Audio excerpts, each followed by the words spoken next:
Boa, boa família. E aí, vocês estão suave? Da hora?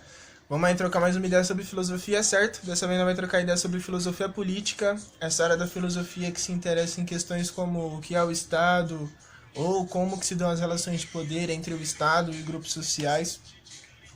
E nesse sentido de investigação das relações de poder, a filosofia política tem que se interessar pelo racismo, certo? Ó, surpresa! A filosofia trata de racismo, mano. Pois é. Uma vez que o racismo a gente pode entender ele de maneira bem inicial como uma das formas sistemáticas de discriminação e um elemento constituinte do capitalismo, certo? Um dos pilares do capitalismo, assim como o patriarcado, enfim. Mas antes de eu começar essa exposição, eu vou contar a história. Eu gosto de contar história, hein, mano? Foi mal. Mas eu tenho que falar. Esse dia eu tava vendo um filme chamado Green Book. Se você não assistiu Green Book, mano, pausa o vídeo, assiste o filme e depois você volta. Porque o filme é pesado, monstro. Ganhou Oscar. Você é louco. O roteiro é muito bom, muito bom. Mas o que que fala? O que que fala Green Book? Conta a história de um italiano que ele tá meio zoado de grana. E aí ele precisa fazer. Precisa ganhar dinheiro, tá ligado? Precisa fazer. E aí ele aceita fazer um trampo como motorista particular barra segurança de um pianista preto, certo? E esse pianista é embaçadíssimo, tem doutorado em música, acho que psicologia também, esse pai ele tem doutorado. Eles até zoam isso no filme, tipo, mano, ele é doutor e não é médico, como assim? Enfim, o bagulho é que...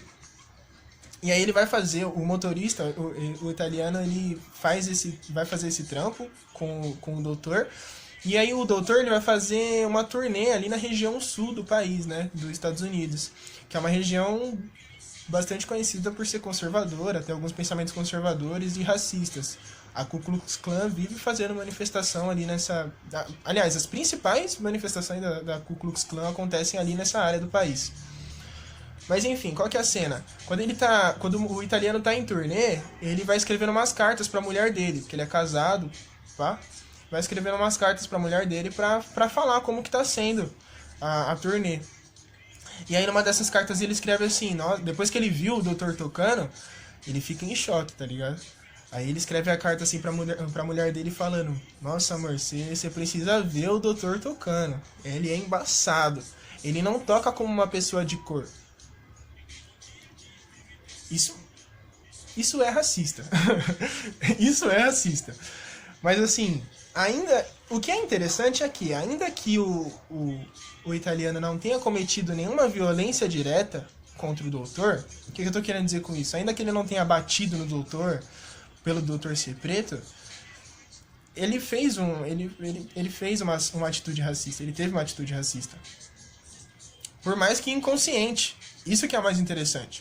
Ainda que seja inconsciente, e isso que nos interessa, ele manifestou uma forma de racismo.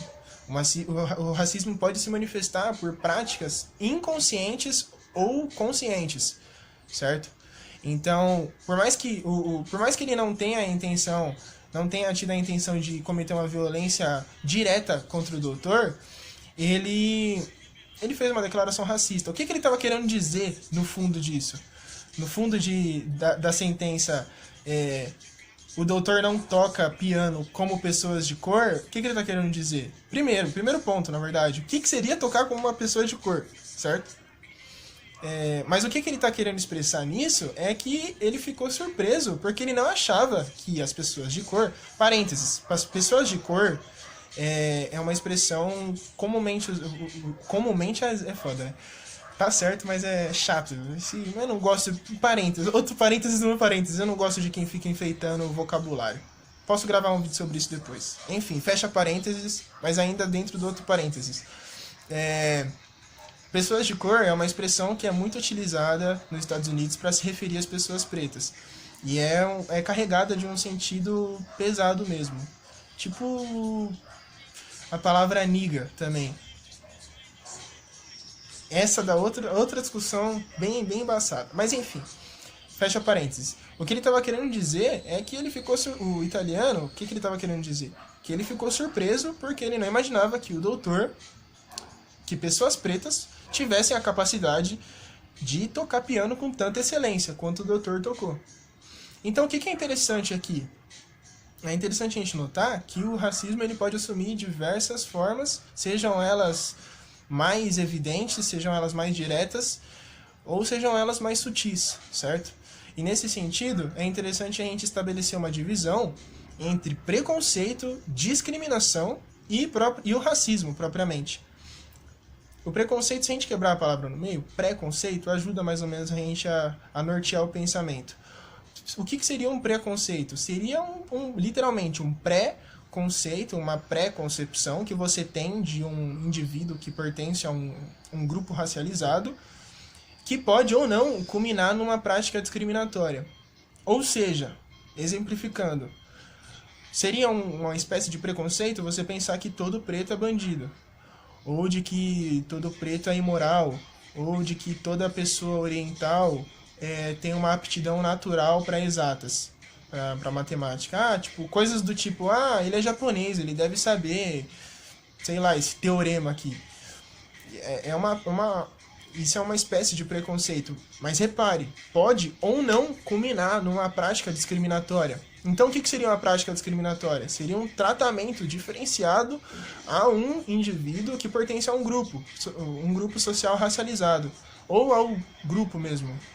Se a gente está falando, por exemplo, de como o Estado age sobre algum grupo, seria numa perspectiva de um grupo, mas na perspectiva de indivíduos, a gente se mantém só em relações entre indivíduos. Enfim, o que eu estou querendo dizer com isso?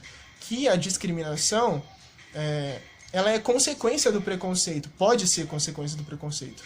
Notem, ela pode ser consequência do preconceito. Aliás, melhor reformulando, o preconceito pode ou não causar atos discriminatórios, certo? Então, existem outras divisões dentro da concepção de discriminação, mas o que é interessante a gente notar é que o racismo ele assume algumas formas que são mais facilmente identificáveis do que outras, certo? Algumas formas de racismo são mais facilmente, a gente pode identificar elas mais facilmente do que outras. Essa declaração do italiano é uma forma inconsciente de racismo. O racismo se manifestou ali de maneira inconsciente e que, à primeira vista, assim, pode parecer que ele não falou nada demais, tá ligado? Mas, no fundo disso, no fundo dessa declaração, a gente pode entender que isso foi uma manifestação racista, certo? Inconsciente e que reproduz a imagem, o estereótipo acerca de pessoas pretas, certo? Então é isso que eu tinha por hoje, rapaziada. Forte abraço, fiquem em goma, que ainda é quarentena, certo?